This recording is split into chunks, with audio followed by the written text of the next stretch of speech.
Hello guys, just going to do a little bit of a video update on what I've had to deal with. I've probably been a bit quiet with some people the last couple of months. Just wanted to tell people a bit about my crazy story and what I'm actually dealing with, what's going on with me at the moment. So I bought an apartment March last year, moved in, things seemed wonderful, seemed great, got the place kitted out very quickly. I did have a bit of a weird thing though where my parking space is across the roads and I parked there a few times and I noticed I was being watched, right? Like people staring over in the apartment opposite.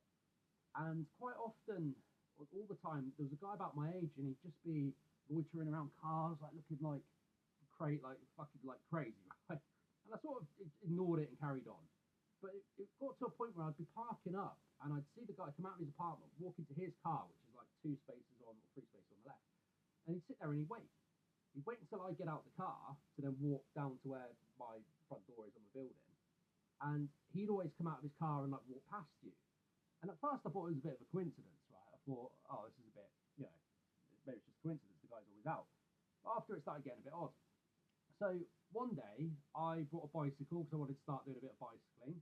And there is a local bicycle area, like a garage in the building.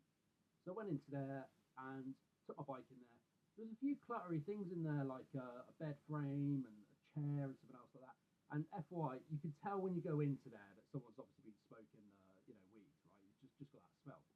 So anyway, have a quick look round. It wouldn't really stop people from taking it, but I thought I'll just lock it to this old chair in the corner that no one's using. So anyway, the next day or a couple of days later, I'm walking back, and the guy who's about my age stops me and he goes, "Oh, just to let you know, mate, that's my chair in there." He was polite about it. He was like, "Oh, just to let you know, that's my chair in there. I go in there for a smoke. Please lock your bike up next to it."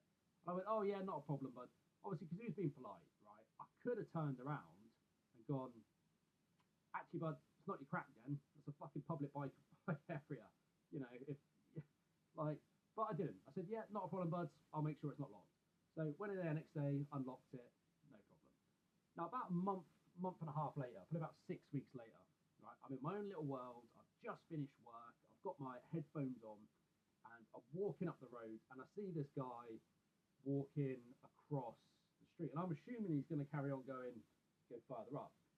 And I'm carrying a headboard for a bed, and as I'm walking, he stops, right, fucking here, right, and I've got my headphones on. So I'm like, what the fuck? He looks pissed, right? He's fucking mad dogging me like this, right? And I'm like, what the fuck? So take my headphones off. I'm like, "You're right." And he's like, "Where's my money?" And I'm like, "What?" I'm like, "What?" So where's my money?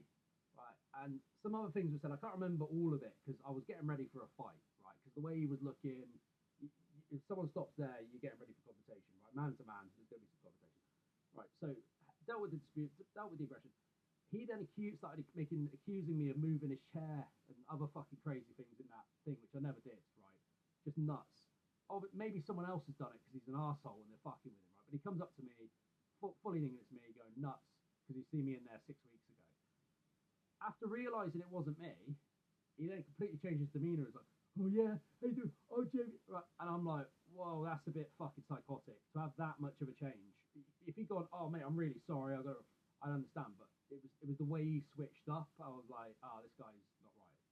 So anyway, went back into my apartment. Was quite angry about that, right? Because it was fucking weird, right? And it was aggressive, and it was just uncalled for, and I didn't do it. I didn't know the guy didn't do anything to it. So anyway, 2 weeks later, I'm at my parents' house, and I'm telling them about it. I'm telling them about what happened, the incident. And my mum says, "Oh, do you mean this guy?" And she shows me a video of the guy a couple of roads across going ballistic at my dad because he parked on the side of the road to pick up my 90-year-old granddad who's on death's door. And the guy was kicking off about him parking the thing. And the guy, you can clearly tell he's cracked out, right? He's on drugs. He's jumping up and down like an absolute dickhead next to my dad, like a spazzy twat, like this, right? And you can clearly see the guy's fucking off his tits, right? And this is like 2 p.m. on a fucking Monday, right? So my mum's obviously quite scared, so she had to film it. Right now, to me, I've got to watch that video. That's fucking irritating. Because imagine if somebody made your parents feel like that. You know, you want to kill the person, right? But you can't. So anyway, got to show that video. So I thought I'd just avoid him. A couple of days later, I'm walking out to work. The guy The guy runs after me and he's like, oi, oi, oi. I'm like, well, there's this guy one, right? I've got to pretend to be nice to him, even though I want to fucking kill him, right? Guy comes over, he's like, oh, I'm really sorry, man. I think we got off on the wrong foot. And in my head, I was thinking, yeah, no, you got off on the wrong foot, bud. You threatened my family, and like, you're just being a fucking wank stain. But I didn't say that, right? I kept it polite. I was like, yeah, no worries, but I've got to shoot. So I've got to shoot off to work. But yeah, so he's like, oh, we'll walk and talk, innit? Yeah, we'll walk and talk. And I'm like, okay. I'm thinking I'm already late for work, but I'm thinking, all right. So we walk up to my car, polite to him the whole way, and I drive off and I leave, right? And I'm thinking, fucking hell. So the next day, my father was supposed to come over to help me fix a toilet issue. And obviously, I seemed to have leveled things out with the guy, right? Came over and apologised. He was quite nice. He seems off the drugs at that point. And my dad comes over and we're trying to turn the water off, and he can't. We can't find it from the inside. So my dad goes, I'm just gonna have a quick look outside to see if I can see any water thing in the building that I can turn off. And I said probably not a good idea. That fucking lunatics out there. And my dad didn't listen, right? So my dad's like, I'll just find my screwdriver. I'll go sort it out. My dad should have known because he's already had a run in with the guy. So anyway, I'm looking for the screwdriver for 2 seconds, and I'm like, fuck this. I'm gonna go down and help because if this kicks off, I need to be there. By the time I was already at the door, the guy's fucking screaming the street down at like 2 p.m. What are you doing? Right, making all sorts of wild threats to my father, saying he should have done him in the alleyway when he had the chance, like loads of death threats. And I recorded the whole interaction. It went on for about 15 minutes, and I got 7 minutes of just the absurdity.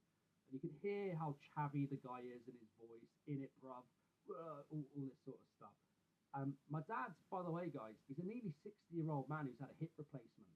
Right, he's a religious guy. He's Jehovah's Witness. Doesn't cause any issues with anybody. He's very polite, and the guy's full on just verbally assaulting the shit out of him. My dad dealt with everything like really politely. Like the guy would be like, "Oh, fucking stab you." My dad would be like, "Well, that's not very nice. Why'd you do?" Right, my dad had the patience to do that.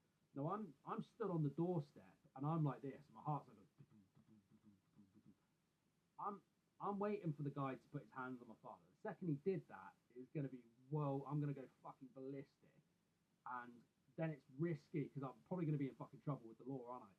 So I'm stood there ready. It was a fucking tense, horrible 15 minutes. Recorded most of it. Got it all fucking recorded here. Eventually the guy leaves my dad alone. My dad comes back to my side of the building. And I'm like, come on in. I'm like, come on in, come on in, come on in. Right. We come in, we talk about it. I'm like, look, I told you he was a fucking lunatic. Should have gone out there, right? So we then fix the toilet. My dad goes home. Okay. Now, so after this, I just avoided him. One day, I go to leave my apartment. Right now, here's apartment blocks the next one over. I go to leave my apartment, and this fucking spazzy fucker is right outside the front door, right outside, with a crazy look in his eye, like this, right? And I'm like, ugh, what the fuck? I'm like close my apartment door, and I'm trying to leave for work, so I'm like, fuck, I don't have time for this.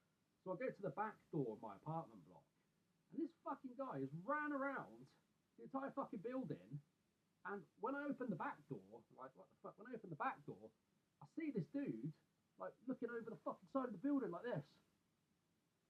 Like, I'm like, what the fuck? I don't have time for this. So I just carry on walking and go to work, right? But I'm like, that's fucking weird. Just call my parents, explain the situation to them. Then anyway, I didn't know this. The next day, apparently, he comes up into our building. He's banging on the front door, but I wasn't in. The next day, I was in. I was asleep at like 10 in the morning. I do late. The guy's banging on, like, knocking on the door constantly, and I don't know who it is. So I go to the front door, and I go to look through, like, the little spy hole, and some fucker's got his finger on the thing like this, right? Like that. Just like that, right? I'm like, what the fuck? And it's him, and he starts going, I can hear you in there. You're a pussy, bruv. Come on. Your friends need to stop parking in my fucking space. Kicking off, right? Now, what happened was, there's road parking. One of my tenants has parked one day just where he normally parks. It's not his space. Anyone can park there, right? So the guy's like actively looking for a fucking issue, right? So I had to call the police because I got somebody at my front door screaming and calling me a pussy and all sorts of things. And I don't know if he's got a knife on him because of all the verbal threats that he's made. He's about my height, but he's a chronic smoker, right? He's a chronic smoker. You can see the nicotine stains in his teeth, right? His hair's going grey. He looks pale as fuck. He looks like he's got fucking AIDS, right? He doesn't look healthy. He's obviously got super high blood pressure because when you're a chronic smoker, you can't get enough oxygen into your lungs. So your heart has to work twice as hard, and that boosts your blood pressure up. And then you just turn into that type of person, and anybody that has an interaction with you, it's fucking stressful, right? So had that off of him. Had to call the police. Police went around there to go speak to him, and I'm still trying to get in touch with the police now about what they can do. Can they put a restraining order on him because he's so close and he's in the next block? It's a fucking pain in the ass. One of my tenants pulls up a couple of days later, and he's walking, and the guy does exactly the same trick. He fucking parks in the parking space and waits for the tenant to come out so he can rub shoulders with him. Basically, for somebody to do that, there's clearly something a bit fucking wrong with them, right? And he's doing it deliberately. So anyway, the tenant records all of the conversation with him. The guy's wanting to know what time I'm in, all this fucking like really weird shit, right? So have to deal with that fucking absolute nutcase. I don't know what happens with me. I think my luck's just so fucking bad. I just have to run into narcissistic fucking nut jobs one after the other. But anyway, moving forwards, I'm listing this property for sale as soon as possible because what's really weird is I got a fantastic price on this property, and also next door was up for sale at the same time. And I'm now starting to put two and two together. I go, oh. And the other thing I didn't mention to you guys was the woman that used to live here, by the way, came round one day, knocking on all the neighbours, warning people about this guy. And she told me that he used to follow her 14-year-old son around in Tesco's and accuse him of stealing. And she had hell with this guy for like 2 years. He was a nightmare. So it's not just me, right? Other people have had it. And when I spoke to the police officer had told me they've had 11 fucking calls off of him from other neighbours that year. So I spoke to him in December. That fucking year, they've had 11 fucking calls. And I was like, well, what are they doing about him then? So I don't know if they're council. If they are, they can get rid of them, but they're looking into all that. I'm trying to deal with the police about it. But the problem is, unfortunately, with the police, a lot of the police's job is they're the cleanup crew. They're not there to prevent or stop anything. If it happens, it happens. So I'm now in a situation where I'm like, flipping, fucking hell. So obviously the guy's going to be pissed that I've called the police on him. I had to, he's given me no choice. So for good measure, this is Kevlar. This is stab-proof material. So I fucking wear this every single time I go out. And I just can't wait to get the hell out of it. Obviously, I'm fucking furious at the guy. I'd like to fucking kill him, but I can't do that. And annoyingly, I've just got to do my best to avoid him. And if he tries to speak to me, I've just got to ignore him. Because if he attacks me and I fight back and fucking hurt him, unfortunately, the way the law works in this country is they'll ask me if I've used reasonable force to defend myself. And I think in that situation, I'm just going to fucking, I don't know if I can control myself to the point where I'm going to leave the guy unharmed. So it's a horrible, dangerous situation for me to be in. If I showed you guys some of the videos, you'd understand, right? But the guy's obviously clearly got something wrong with him. It's just a nightmare, and I really just don't understand why the police, like, we've got hard evidence. I've got him fucking recorded making multiple death threats. For me, I don't understand why the police don't just fucking nab him and go, that's it, you fucking, like, with that evidence. But unfortunately, the way the law works in this country, it's just so soft on these types of people. So that's the kind of nightmare situation that I'm in. Anyway, I'm on the phone to solicitors and lettings agents today to get this dealt with. It's just what a fucking nightmare. You can imagine how angry I am as well, and frustrated. Really fucking frustrated. So that's the current situation. Obviously, I like to go out for a drink from time to time. And I love to go out for a drink and then maybe bring a girl back. But at the moment, I can't do that because the stress and the worry of that fucking running into that guy when I'm not with it is up there. So yeah, it's just a nightmare. Anyway, I'm going to deal with it and I'll give you guys an update at some other point. It's life, innit?